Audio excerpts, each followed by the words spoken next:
शिवसेना पक्ष आता निवडणुकीच्या निकालानंतर ठाकरे गटाला धक्का देण्याच्या तयारीत आहे। शिवसेनेचं ऑपरेशन टायगर पुन्हा सक्रिय होणार का खरं तर याची चर्चा रंगली आहे। शिवसेनेच्या प्रमुख नेत्यांचे उद्या महाराष्ट्रात विविध ठिकाणी दौरे आहेत। निवडून आलेले नगराध्यक्ष आणि नगरसेवक यांची ते भेट घेणार असून मुख्य म्हणजे विरोधी पक्षातील निवडून आलेल्या नगराध्यक्ष आणि नगरसेवक यांची देखील भेट घेण्याची शक्यता आहे।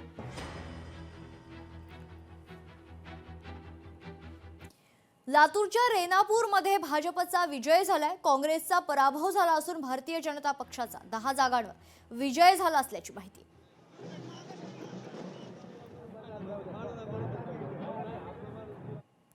दरम्यान माजी मंत्री आमदार संभाजी पाटील निलंगेकर यांचा हटके अंदाज पाहायला मिळालाय।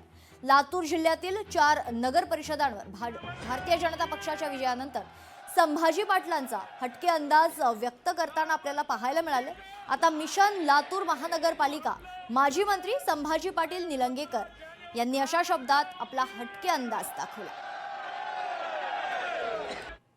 भाजपनं मोठा भाऊ असल्याचा सन्मान कायम ठेवून मराठवाड्यात सर्वाधिक जास्त जागा निवडून आणल्यात। त्या जागा निवडून येण्यामागचं कारण म्हणजेच पक्षातील वरिष्ठ नेत्यांनी दिलेल्या खरं तर लक्ष आणि स्थानिक नेत्यांवर दिलेली जबाबदारी।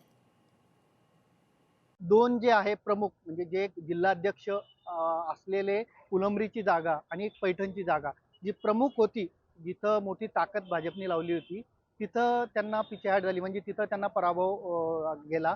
आणि काँग्रेस मुक्त भारताचं जसं होतं तसं जिल्ह्यात काँग्रेसच्या 2 नगर परिषदा आल्या, म्हणजे खुलताबाद आलंय आणि कन्नड आलंय, की जिथं काँग्रेसचा करिश्मा चाललाय।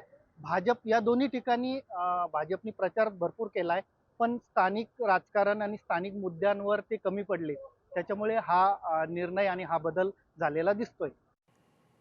दरम्यान आजच्या निकालात वंचित बहुजन आघाडीचा राज्यात प्रभाव पाहायला मिळाला। वंचितचे 25हून खरं तर अधिक उमेदवार विजयी झालेत। वंचित बहुजन आघाडीला राज्यात लक्षणीय यश प्राप्त झाले।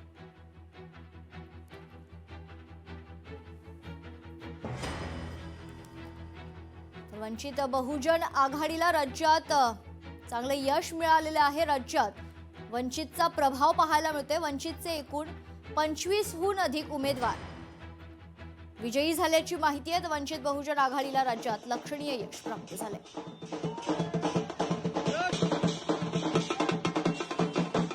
तर तिकडे मीरा भाईंदरमध्ये महापालिका निवडणुकीआधी खळबळ पाहायला मिळाली।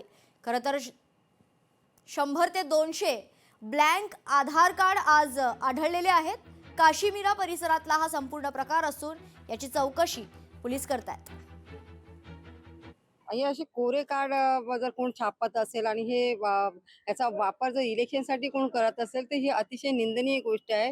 इलेक्शन आहे, इलेक्शनला विविध पक्षातून उमेदवार उभे राहतील, पण अशा प्रकारचं कृत्य हे निंदनीय आहे आणि चुकीचं आहे। आणि माझी ह्याच्यावरती हरकत आहे आणि मी पोलीस स्टेशनला सुद्धा या संदर्भामध्ये तक्रार करणार आहे। या ठिकाणी पोलिसांना सुद्धा बोलवलं गेलं आहे आणि या कॅमेराच्या माध्यमातून या ठिकाणचे जे असे आधार कार्ड आहेत, ब्लँक आधार कार्ड, ते कोणी उचलले याची शहानिशा आता लगेचच होणार आहे। निवडणूक आयोगाशी मागच्या 6 महिन्यापासून आम्ही कोऑर्डिनेशन करतोय की याद्यांमध्ये भरपूर चुका आहेत। तुभार मतदारांचे नाव आहे, आधार कार्ड त्या लोकांचे यादीमध्ये नाव आहेत, पण त्यांच्याबरोबर त्यांचा फोटो नाही आहे, त्यांचं नाव चुकीचे मेन्शन्ड आहे।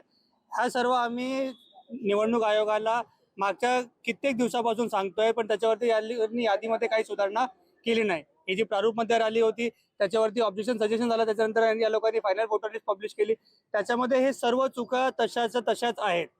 त्यासाठी हे लोकांनी नवीन ऑप्शन काढलं की ब्लँक आधार कार्ड, ज्या लोकांचं नाव असेल यादीमध्ये त्या लोकांचा आधार कार्ड इथे बनवून घ्यायचा।